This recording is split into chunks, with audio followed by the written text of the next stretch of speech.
Today I'm going to be showing you guys how to make $500 by buying, fixing, and reselling outboard engines. Every dollar I spend, every dollar I make, and every minute it takes me to get there, we're tracking it all today. So let's jump on Facebook Marketplace and find our first deal. On our way to check out a potential deal number one right now. Mint condition, beautiful Evinrude 20 from the early 70s. I want it for $250 really bad. If I can't get it for $250 in person, then I'm just gonna pass on it, but he's really close and it's worth a shot, so I'll update you guys soon if we get it. All right, coming in hot with deal number one.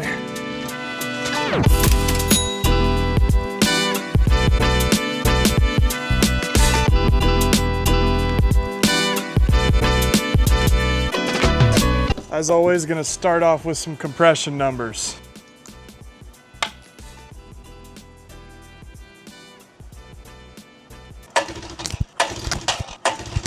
Showing 116 PSI on the top cylinder. Beautiful. And we got 109 on the bottom, which is perfect. All right, we got good compression. We're gonna go ahead and see if we got spark on both cylinders. Okay, one tester on each cylinder since we're in a hurry here. Okay, we got good spark on both. We got good compression on this thing, but this is seriously showroom quality clean, guys. And for that reason, I'm gonna be asking a little more for this engine than I normally would. This outboard will be getting a full service, which includes a full carburetor inspection and cleaning. So let's get this guy off of there.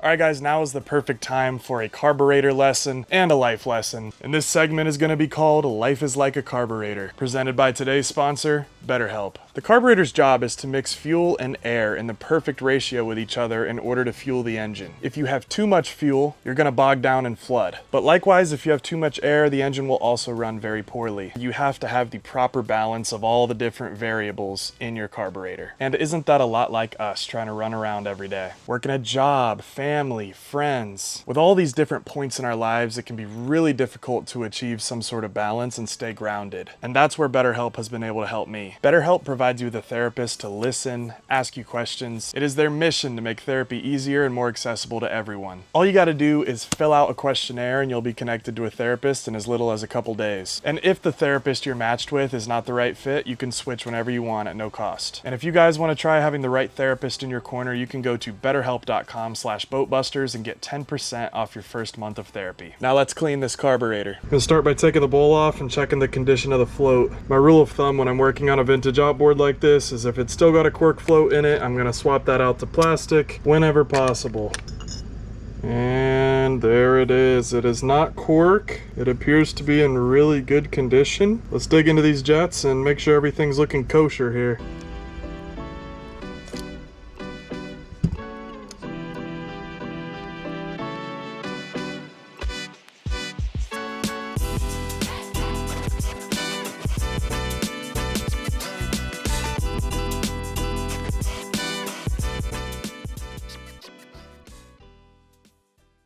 All right guys, got the carburetor reinstalled. Gonna put this thing in a bucket of water and see if she'll start for me. Bruh. My pull start keeps making a crazy noise sometimes and it is grinding in there, so I'm gonna pop that off and see what's going on.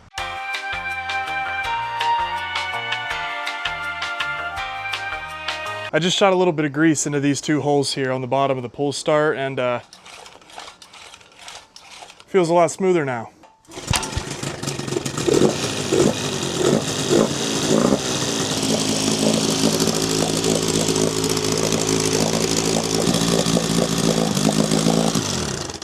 All right, this engine's a really strong runner. We just were not having any cooling water coming out of our Telltale here, which means we gotta drop the lower unit and install an impeller. Bought an impeller last night, next day shipping on Amazon. Amazon guy's not here yet today, but we can still drop this lower unit in preparation for him, and hopefully he gets here soon. Or maybe it's an Amazon girl, you know? I don't know. No discrimination around here. Shout out Amazon.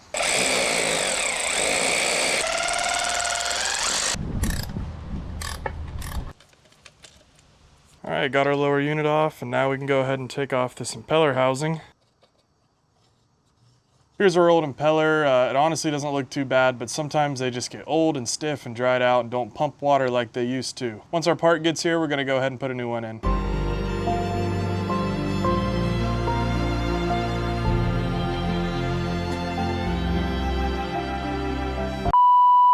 All right, new impeller's here, let's throw it in. I'm also gonna show you guys a really quick trick you can do to test an impeller job that you just did before you actually reinstall the lower unit. All we're gonna do is just take a drill and we're gonna fasten that drill at the top of our drive shaft here. A good working impeller should force a lot of water through this little port right here, so we'll see. Yeah, I'd say our impeller is good. Last thing we're gonna do is give these drive shaft splines a good little coating of grease here before we put this thing back up into the power head. Alrighty, let's see if we got any water flowing out of this girl here.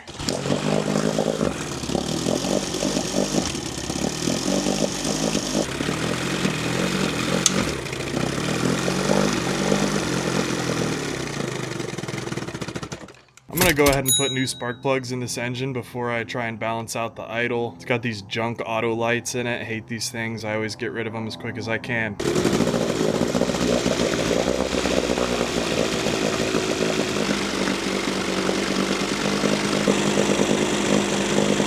All right, this engine's running really good now. However, I only see water just kind of spitting out of here. It's not as much as it should be by any means. So I'm gonna take a look into this thermostat.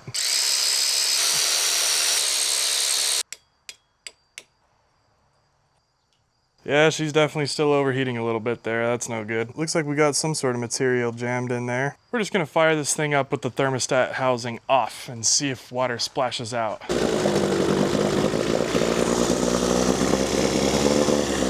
We are getting water splashing out of here, but we did not have any water at all make it up to the thermostat. So we did test the impeller and it was shooting a ton of water out. So there's one of two things wrong. There's either some sort of sand or calcium or some sort of blockage in the water jackets, or when I reinstalled the lower unit, I might have not aligned it properly with the copper water tube in there. So I am gonna drop the lower again and check my work in that department. Check out this hat. Oh my goodness. This is a very distinguished old hat. And here's a beer for you. Well, I'll take it, man. I need it right now. The engine's overheating and I'm overheating too. Thank you, man. Thank you, bro. I appreciate it. You deserve good things. Mark's getting a head start on the GW Invader over there because he can't wait. Yeah. I don't know if there's gonna be a nut underneath on the backside. Well, we're gonna take our time. We gotta rock this stuff in. All right, I just dropped the lower unit and made absolutely sure that the copper water tube was making good contact where it should be. Now I can't find my screwdriver. You guys see what happens? Mark comes over here and gets me all drunk, and now I can't find my tools.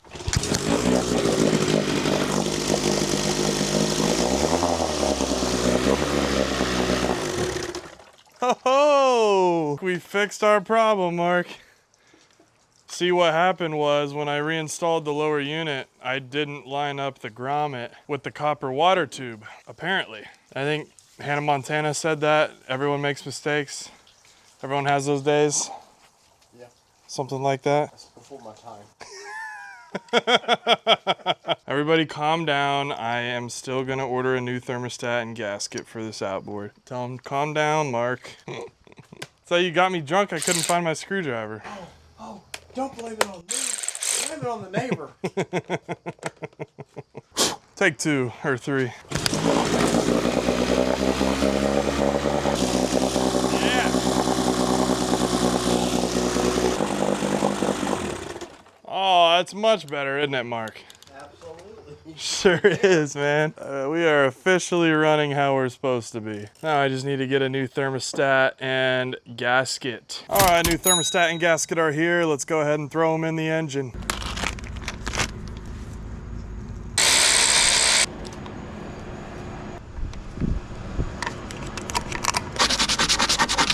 New thermostat goes in, new gasket on top.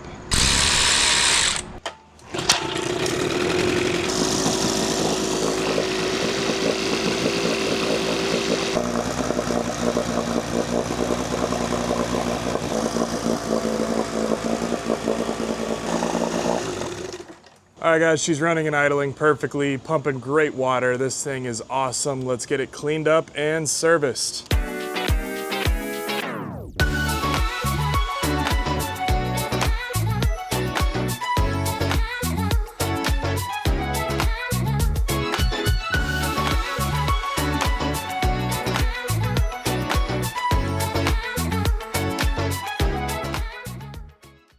Alright guys, I got this engine posted on Marketplace for $600 or best offer. We'll see what we end up getting for it.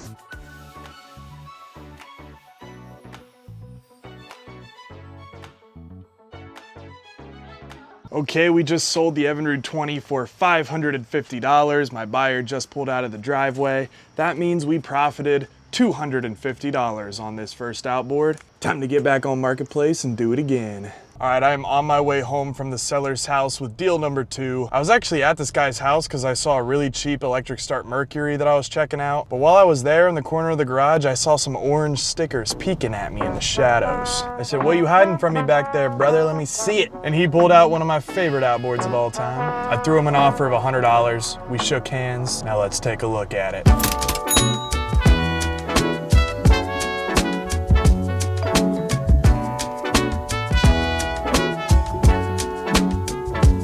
Let's see what we got under the hood of this old girl. Not too bad, not too bad. At some point, Handyman, he got a little crafty here and made a little hookup for control cables. Also a little something for steering. Also, it looks like the pull rope has lost a little bit of tension, so we'll need to rewind that. I can't get a compression reading without a working pull starter, so we're gonna fix that first. I'm gonna go ahead and remove this old rope from the pull cord handle, like so.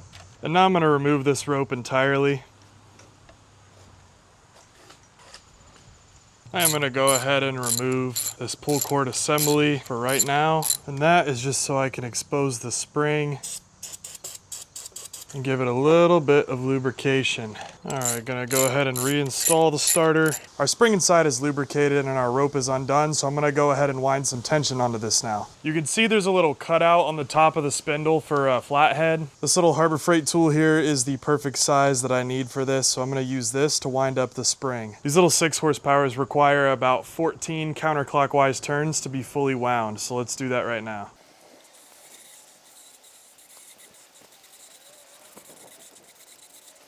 All right, so there's a lot of tension on that spring right now. If I were to let go of my pry bar, it would come flying out and all the tension would be gone. I find it easiest to just take the back of some pliers and shove it in here so that the spring tension won't release. Now the starter is held under tension by our pliers and we can go ahead and thread the rope back on.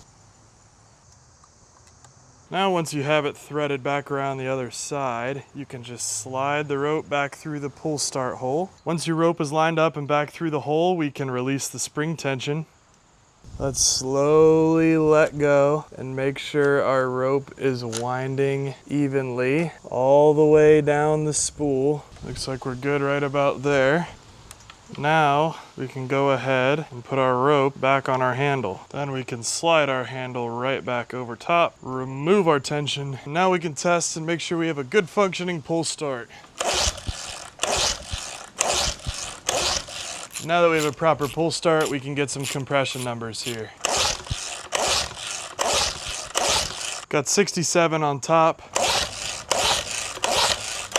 and 67 on the bottom. Also, you guys comment every video. Yes, I have a little $20 Amazon compression gauge. It's great for telling how close the cylinders are to each other. It does read about 10 to 15 PSI lower than other professional gauges I've tested against. So the real compression on this engine is probably 75, 80, but they're dead even. It's perfect compression for an old 2-stroke like this.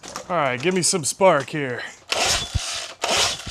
All right, 2 for 2, can't beat that. Get our coils connected back to the plugs, and I'm not seeing any fuel system leaks at all. All right, we got fuel hooked up. We got a full tank of water. Let's see if we can get this outboard to start up for us.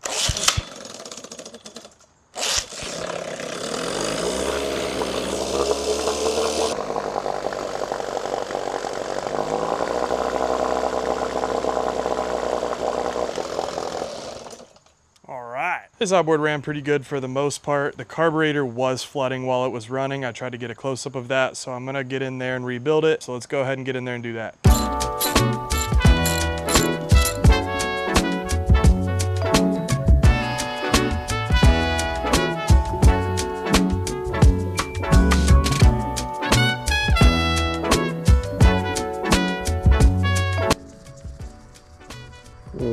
Holy smokes. Yeah, guys, I think it's safe to say that this carburetor needs a new gasket. Look at that. Got pieces of gasket all over the carb. That is no good at all. Just chewed up. Not good. This gasket is liquid.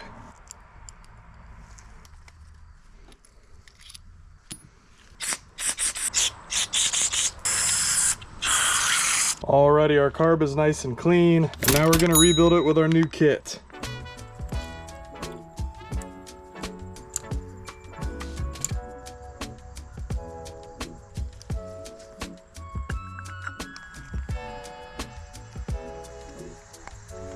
Alright, brand new gasket going on there. Beautiful.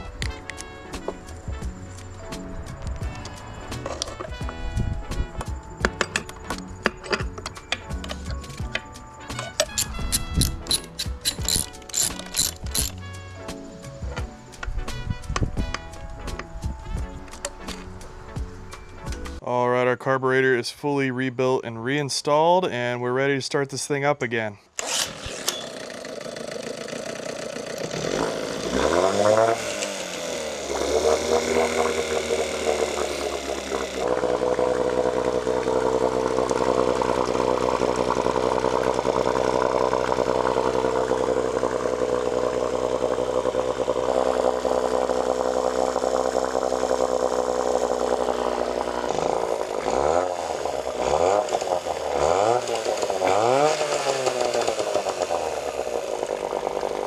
Alright guys, this little Johnson 6 horsepower is running perfectly, idles smooth, pumps tons of water. Let's go ahead and get this old girl serviced and listed for sale.